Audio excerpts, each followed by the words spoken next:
আসসালামু আলাইকুম রহমতুল্লাহি বারাকাতুহু। কিছু মানুষ রয়েছে দুই একটা ভিউয়ের জন্য এত নিচু নামতে পারে, সেটা ভিডিওটা দেখলে বুঝতে পারবেন। একটি মশার বাচ্চা ডিম থেকে বেরিয়ে আকাশে উঠতে লাগলো। 10 মিনিট উড়ার পর মার কাছে এসলো। মা তখন জিজ্ঞাসা করলো, কিরে বাবা, কেমন উড়লি? তখন বাচ্চাটা বলল, চমৎকার, সবাই আমাকে দেখে তালি দিয়েছে, দারুণ বাহবা পেয়েছি। তখন মা এসে জিজ্ঞাসা করলেন, হায় রে বোকা, এটা তোর বাহবা ছিল না, বরং এটা তোর মৃত্যুর ফাঁদ ছিল। ঠিক মানুষের অবস্থা ওটা এরকম, এমনই।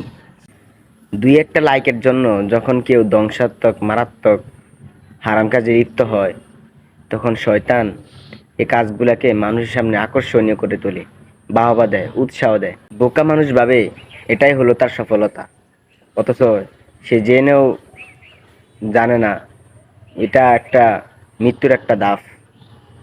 আল্লাহ তাআলা সূরা আনামে 43 নম্বর আয়াতে বলেন, শয়তান তাদের কাজগুলাকে মানুষের সামনে আকর্ষণীয় করে তোলে। আমরাও বাচ্চাটার মতোই, আমরা শয়তানের চক্রান্ত বুঝতে না পারাই হলো আমাদের সবচেয়ে বড় দুর্বলতা। আল্লাহ তাআলা আমাদের সবাইকে বুঝার তৌফিক দান করুক। সকলে বলে আমিন।